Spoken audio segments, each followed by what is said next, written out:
Okay, baik. Mungkin ada pun yang nak tidur awal, nak bangun tahajud kan. Baik, Jadi silakan. satu benda lagi saya cakap, saya tak selalu tengok Ustaz selalu puji isteri Ustaz, dengan tak malunya Ustaz macam bidadari saya apa semua secara terang-terangan. Dan saya selalu bercakap tentang cara Ustaz melayan ataupun memuji, buatkan isteri Ustaz rasa istimewa ni dengan saya punya family ataupun adik-beradik saya. Dan lepas tu tadi timbul lagi sekali tentang isu ni. Bukan isu lah, macam perbualan ini kan. Jadi saya cakap macam ni lah sebenarnya yang kita patut, orang lelaki Islam sepatutnya buat. Kalau kita perbezaan orang yang ada pegangan agama, orang lelaki yang ada pegangan agama, dia akan tahu bezakan macam mana nak appreciate kasih sayang untuk isteri tu. Jadi apa mungkin nasihat Ustaz kepada Kemuncak agama ini ialah takwa. hmm? Kemuncak takwa akhlak. Kemuncak akhlak berbuat baik terhadap isteri. Nak tahu seseorang tu baik atau tak, bagaimana dia bercakap dengan isteri dia, bagaimana dia melayan isteri dia, bagaimana dia berbuat baik terhadap isteri dia, itulah Islam. Ustaz saya dulu cakap, walau kita kat luar mungkin orang panggil kita ustaz, mulia, saya cakap diri saya lah, saya selalu cakap tu untuk diri saya. Ceramah makin main, tapi kalau macam mana saya cakap dengan isteri, kalau saya kasar, saya tak layan dengan baik, maknanya agama tu belum masuk dalam diri saya, dalam rumah tangga saya. Kemuncak agama seseorang bukan masa dia kat luar depan orang, dekat ceramah mana-mana. Bagaimana dia melayan keluarga dia. Kalau dia isteri, dengan keluarga, dengan anak-anak, dengan mak ayah, itulah Islam dalam diri kita. Sebab tu Nabi bersabda, yang terbaik di kalangan kamu, nak tahu orang tu baik ke tidak, bagaimana dia, orang yang paling baik ialah orang paling baik terhadap isteri, aku Nabi SAW ialah orang paling baik terhadap isteri. Jadi bagaimana kita melayan isteri, itulah Islam dalam diri kita. Jadi orang selalu nampak kalau jadi orang Islam ni kena kasar ke isteri. Ada orang buat isteri macam hamba. Ada yang kat luar baik, masuk rumah dia sepak isteri, terbang bawah meja, terbang atas kat terbang, habis mengamuk jadi kasar. Asal dengan isteri je jawab telefon dah jadi kasar. Jadi sebenarnya bagaimana kita bercakap dengan isteri itu Islam.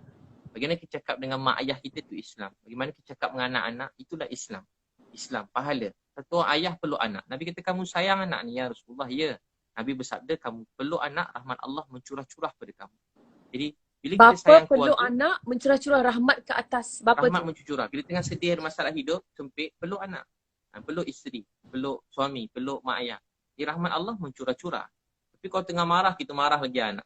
Ramai orang kat luar, hidup dia kelang kabut. Dia fikir kenapa kelang kabut? Oh, rupa-rupa dia tak ingat masa sebelum ke rumah. Tadi dia maki anak dia.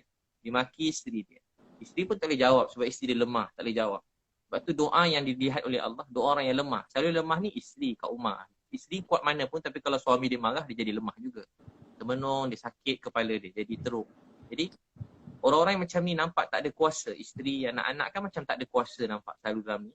Tapi orang macam ni kalau mereka berdoa sesuatu untuk suami, untuk keluarga, rezeki tu berkat. Sebab tu saya selalu sebut, orang yang sayang isteri dia, hormat isteri dia, jaga kepercayaan isteri dia dia urus dengan baik, nanti Allah beri rezeki dia mencurah-curah. Sebab tu kalau suami nak sesuatu, isteri dia nak, jadi cepat dapat. Tapi kalau suami dia nak, isteri dia tak nak, biasa lambat sikit dapat. Jadi sebab apa? Sebab satu hati dalam keluarga. Sebab tu keluarga ni ialah kemuncak agama dalam diri kita. Bagaimana kita melayan keluarga, itulah Islam. Sebab tu waktu ni rezeki Allah, kita dapat banyak masa bersama keluarga kan. Jadi sebab tu jangan kena tunjuk contoh yang baik. Saya memang saja, kalau orang tanya ustaz nak tunjuk, memang saya saja tunjuk. Sebab saya dengar Nabi bersabda, siapa jadi contoh yang baik sampai kiamat dapat pahala. Jadi saya memang saja tunjuk perkara yang baik-baik supaya orang tahu, oh tak salah rupanya kalau suami yang masak, tak salah kalau suami tu sapu rumah, tak jadi hina pun kalau kita pergi buang sampah. Dan takkan jadi hina kan kalau kita puji isteri kita. Tak jadi. Kadang orang anggap benda tu macam tak baik, tak patut. Sebenarnya itu agama dalam diri kita. Jadi mungkin kita sebab buat supaya Allah sayang kita. Sebab mungkin Ustaz pemahaman ramai lelaki Melayu lelaki Malaysia lah kan di sini kan, isteri yang kena buat kerja-kerja rumah, suami keluar kerja. Jadi bila balik tu kebanyakan kerja tu di isteri yang tanggungjawab isteri macam tu. Kita punya pemahaman daripada kecil kat drama TV pun tunjuk benda sama. Mungkin atuk nenek ataupun mak ayah kita pun buat benda yang sama. Sebab itulah ramai salah faham, oh ini bukan kerja aku, ini kerja isteri aku tak boleh buat kerja ni kerja perempuan. Jadi sebenarnya kena sebuah keluarga kan dia sibuk memberi kan. Saya cakap sebagai suami sibuk memberi, isteri pun sibuk memberi. Dan hidup kita untuk redha Allah. Yang penting kita dapat bawa isteri alaran kahwin biar sampai syurga. pegang tangan isteri sampai masuk syurga. Dunia ni tak lama kan. Banyak orang-orang yang besar-besar, kaya-kaya, hebat-hebat pun dah tak ada dalam dunia. Atuk nenek kita dah tak ada. Mak saya dah tak ada. Orang saya sayang. Sayang betul dekat saya. Saya pun sayang kat dia. Tapi dia dah tak ada. Satu hari semua mesti pergi tinggalkan dunia ni. Tak ada orang yang kekal dalam dunia. Jadi apa yang berharga dalam dunia ini ialah bilik kasih sayang, kebaikan, cakap lemah lembut, kita mendoakan kebaikan, bangun malam menangis pada Allah, saling hormat menghormati, rasa sayang pada semua orang. Bila kita buat begitu, Tuhan sayang kita. Kita sayang pada semua orang. Pertama keluarga kita. Mulakan daripada rumah tangga, dengan jiran-jiran. Kita banyak mengalah. Tak jadi hina kita memaafkan. Riwayat Bukhari, ada orang masuk syurga. Sifat dia apa? Memaafkan. Sifat dia apa? Memaafkan orang lain. Dia ingat dia tak ada amal lain. Rupanya dia memaafkan orang. Itulah. Terima kasih Nilofa.